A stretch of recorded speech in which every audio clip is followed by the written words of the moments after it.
नमस्ते, जय श्री राम। सनातन कथा सागर में आप सभी का हार्दिक स्वागत है। क्या आप जानते हैं कि भगवान जगन्नाथ की मूर्ति अन्य मंदिरों की मूर्तियों से इतनी अलग क्यों दिखती है? उनके हाथ पैर पूर्ण रूप से बने हुए क्यों नहीं हैं? और जगन्नाथपुरी को 4 धामों में स्थान कैसे मिला? आइए जानते हैं। कथा ऐसे शुरू होती है। बहुत समय पहले मालवा के राजा इंद्रद्युम्न भगवान विष्णु के परम भक्त थे। उन्होंने एक दिव्य मूर्ति के बारे में सुना जिसे नील माधव कहा जाता था। राजा ने उस दिव्य स्वरूप के दर्शन करने का निश्चय किया। उन्होंने अपने दूतों को चारों दिशाओं में भेजा। काफ़ी खोज के बाद पता चला कि नील माधव एक वन क्षेत्र में पूजे जाते हैं, लेकिन जब राजा वहां पहुंचे तब तक वह दिव्य स्वरूप अदृश्य हो चुका था। राजा बहुत दुखी हुए। तब उन्हें स्वप्न में भगवान विष्णु ने दर्शन दिए और कहा, समुद्र तट पर तुम्हें एक दिव्य लकड़ी प्राप्त होगी, उसी से मेरी मूर्ति बनवाना। कुछ समय बाद समुद्र किनारे एक दिव्य काष्ठ मिला। राजा ने विश्वकर्मा जी को मूर्ति बनाने का कार्य सौंपा। विश्वकर्मा जी ने एक शर्त रखी, जब तक मैं मूर्ति बना रहा हूँ कोई भी द्वार नहीं खोलेगा। कार्य आरंभ हुआ। कई दिनों तक भीतर से मूर्ति निर्माण की ध्वनि आती रही, लेकिन अचानक आवाज़ आना बंद हो गई। राजा और रानी चिंतित हो गए। उन्हें लगा कहीं कुछ अनर्थ ना हो गया हो। अंततः उन्होंने द्वार खोल दिया। द्वार खुलते ही विश्वकर्मा जी अदृश्य हो गए और मूर्तियाँ अधूरी अवस्था में रह गईं। भगवान जगन्नाथ, बलभद्र और सुभद्रा की वही मूर्तियाँ आज भी पुरी में विराजमान हैं। पुरी में रथ यात्रा भी होती है। आइए जानते हैं इसका क्या महत्व है। हर वर्ष जगन्नाथपुरी में भव्य रथ यात्रा निकाली जाती है। इस दिन भगवान जगन्नाथ अपने भक्तों के बीच आते हैं। लाखों श्रद्धालु रथ खींचते हैं और इसे अत्यंत शुभ माना जाता है। यह कथा हमें सिखाती है कि कभी कभी अधूरापन भी ईश्वर की इच्छा का भाग होता है। ईश्वर बाहरी रूप से नहीं बल्कि भक्ति और प्रेम से प्रसन्न होते हैं। अब जानते हैं द्वारका नगरी की पूरी कथा। श्री कृष्ण ने द्वारका क्यों बसाई? क्या सच में भगवान श्री कृष्ण की नगरी समुद्र में समा गई थी? द्वारका क्यों बसाई गई थी और आज भी समुद्र के नीचे क्या रहस्य छिपे हैं? आइए जानते हैं इस कथा के माध्यम से।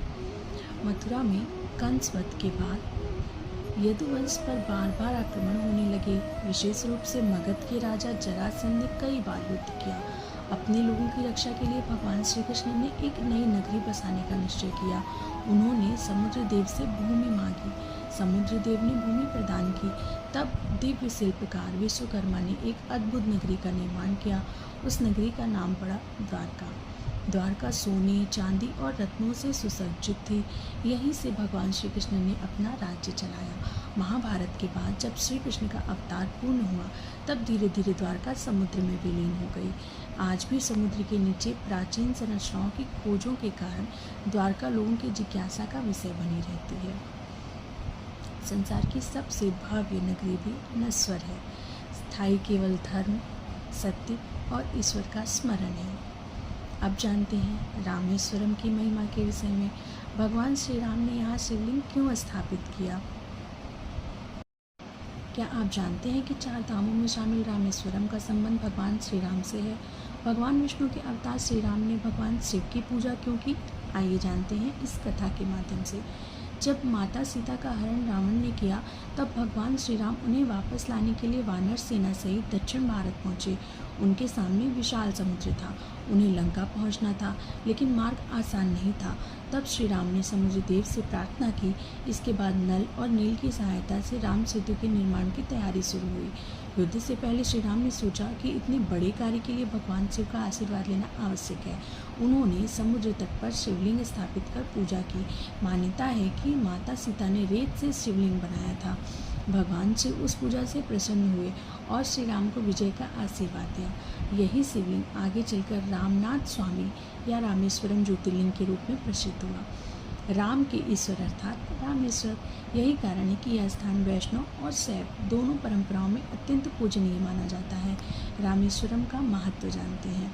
रामेश्वरम केवल एक मंदिर नहीं है, यह भगवान राम की भक्ति, विनम्रता और धर्म के प्रति समर्पण का प्रतीक है। यह हमें सिखाता है कि ईश्वर का अवतार भी दूसरे देवों का सम्मान करता है। विनम्रता सबसे बड़ा गुण है। शक्ति और सामर्थ्य होने पर भी भगवान श्री राम ने अहंकार नहीं किया और भगवान शिव का आशीर्वाद लिया। चार धाम यात्रा का आध्यात्मिक रहस्य। हर हिंदू को जीवन में एक बार वहाँ क्यों जाना चाहिए? चार धाम केवल 4 मंदिर नहीं हैं, तो फिर करोड़ों लोग इन्हें जीवन की सबसे महत्वपूर्ण यात्रा क्यों मानते हैं? क्या चार धाम का कोई गहरा आध्यात्मिक रहस्य भी है? आइए जानते हैं। भारत की 4 दिशाओं में स्थित 4 धाम बद्रीनाथ, जगन्नाथपुरी, द्वारका, रामेश्वरम। ये केवल तीर्थ नहीं बल्कि पूरे भारत की आध्यात्मिक एकता के प्रतीक हैं। आदि शंकराचार्य ने इन धामों को विशेष महत्व देकर सनातन धर्म को एक सूत्र में बांधने का कार्य किया। चार धाम यात्रा व्यक्ति को केवल मंदिरों तक नहीं ले जाती या उसे अपने भीतर की यात्रा पर भी ले जाती है। जब कोई व्यक्ति हजारों किलोमीटर की यात्रा करता है, कठिनाइयाँ सहता है, तब उसके भीतर धैर्य, श्रद्धा और विनम्रता विकसित होती है। चार धाम का प्रतीकात्मक अर्थ इस प्रकार है। बद्रीनाथ का अर्थ है तपस्या और ज्ञान, जगन्नाथपुरी भक्ति और समर्पण का केंद्र है, द्वारका धर्म और कर्तव्य, रामेश्वरम विनम्रता और सेवा। इन चारों गुणों का संगम ही आध्यात्मिक जीवन की पूर्णता माना जाता है। अब सवाल ये उठता है कि क्या चार धाम जाने से मोक्ष मिलता है? धर्म मानता है कि श्रद्धा और भक्ति के साथ की गई चार धाम यात्रा अत्यंत पुण्यदायी होती है, लेकिन केवल यात्रा ही पर्याप्त नहीं है। सच्चा तीर्थ वही है जो व्यक्ति के विचारों और आचरण को भी बेहतर बनाए।